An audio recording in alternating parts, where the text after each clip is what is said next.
Life is short, as everyone knows. When I was a kid, I used to wonder about this. Is life actually short, or are we really complaining about its finiteness? Would we be just as likely to feel life was short if we lived 10 times as long? Since there didn't seem any way to answer this question, I stopped wondering about it. Then I had kids. That gave me a way to answer the question, and the answer is that life actually is short. Having kids showed me how to convert a continuous quantity, time, into discrete quantities. You only get 52 weekends with your 2-year-old. If Christmas as magic lasts from, say, ages 3 to 10, you only get to watch your child experience it 8 times. And while it's impossible to say what is a lot or a little of a continuous quantity like time, 8 is not a lot of something. If you had a handful of 8 peanuts or a shelf of 8 books to choose from, the quantity would definitely seem limited, no matter what your lifespan was. Okay, so life actually is short. Does it make any difference to know that? It has for me. It means arguments of the form, life is too short for X, have great force. It's not just a figure of speech to say that life is too short for something. It's not just a synonym for annoying. If you find yourself thinking that life is too short for something, you should try to eliminate it if you can.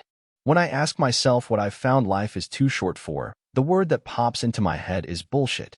I realize that answer is somewhat tautological. It's almost the definition of bullshit that it's the stuff that life is too short for. And yet bullshit does have a distinctive character. There's something fake about it. It's the junk food of experience. If you ask yourself what you spend your time on, that's bullshit. You probably already know the answer. Unnecessary meetings, pointless disputes, bureaucracy, posturing, dealing with other people's mistakes, traffic jams, addictive but unrewarding pastimes. There are 2 ways this kind of thing gets into your life. It's either forced on you, or it tricks you. To some extent, you have to put up with the bullshit forced on you by circumstances. You need to make money, and making money consists mostly of errands. Indeed, the law of supply and demand ensures that the more rewarding some kind of work is, the cheaper people will do it. It may be that less bullshit is forced on you than you think, though. There has always been a stream of people who opt out of the default grind and go live somewhere where opportunities are fewer in the conventional sense, but life feels more authentic. This could become more common. You can do it on a smaller scale without moving. The amount of time you have to spend on bullshit varies between employers. Most large organizations, and many small ones, are steeped in it.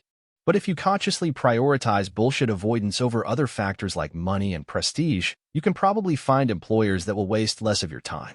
If you're a freelancer or a small company, you can do this at the level of individual customers. If you fire or avoid toxic customers, you can decrease the amount of bullshit in your life by more than you decrease your income.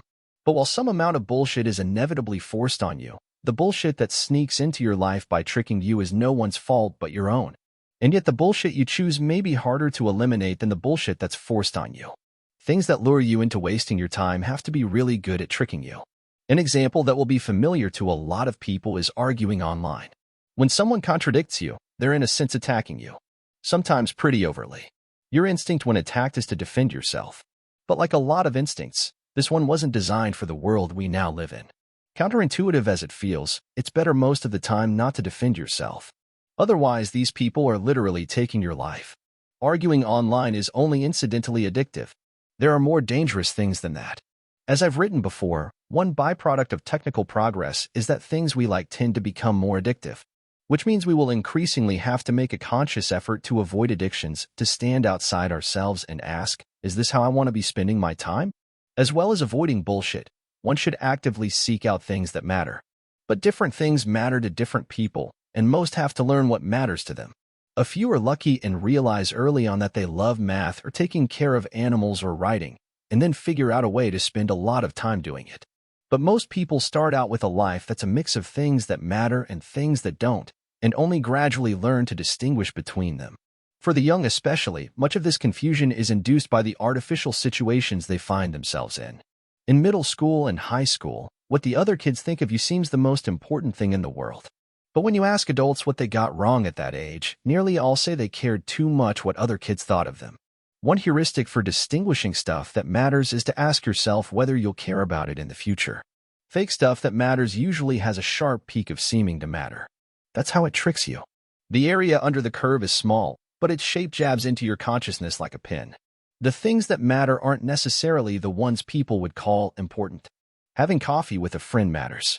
You won't feel later like that was a waste of time. One great thing about having small children is that they make you spend time on things that matter them. They grab your sleeve as you're staring at your phone and say, "Will you play with me?" And odds are that is in fact the bullshit minimizing option. If life is short, we should expect its shortness to take us by surprise. And that is just what tends to happen. You take things for granted, and then they're gone. You think you can always write that book, or climb that mountain, or whatever, and then you realize the window has closed.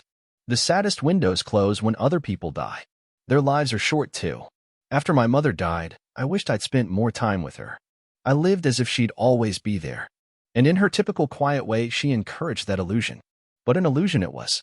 I think a lot of people make the same mistake I did. The usual way to avoid being taken by surprise by something is to be consciously aware of it. Back when life was more precarious, people used to be aware of death to a degree that would now seem a bit morbid. I'm not sure why, but it doesn't seem the right answer to be constantly reminding oneself of the Grim Reaper hovering at everyone's shoulder. Perhaps a better solution is to look at the problem from the other end. Cultivate a habit of impatience about the things you most want to do. Don't wait before climbing that mountain or writing that book or visiting your mother. You don't need to be constantly reminding yourself why you shouldn't wait. Just don't wait. I can think of 2 more things one does when one doesn't have much of something. Try to get more of it and savor what one has. Both make sense here. How you live affects how long you live. Most people could do better, me among them. But you can probably get even more effect by paying closer attention to the time you have. It's easy to let the days rush by. The flow that imaginative people love so much has a darker cousin that prevents you from pausing to savor life amid the daily slurry of errands and alarms. One of the most striking things I've read was not in a book, but the title of one, James Salter's Burning the Days. It is possible to slow time somewhat. I've gotten better at it. Kids help. When you have small children, there are a lot of moments so perfect that you can't help noticing. It does help too to feel that you've squeezed everything out of some experience. The reason I'm sad about my mother is not just that I miss her, but that I think of all the things we could have done that we didn't. My oldest son will be 7 soon. And while I miss the 3-year-old version of him, I at least don't have any regrets over what might have been. We had the best time a daddy and a 3-year-old ever had.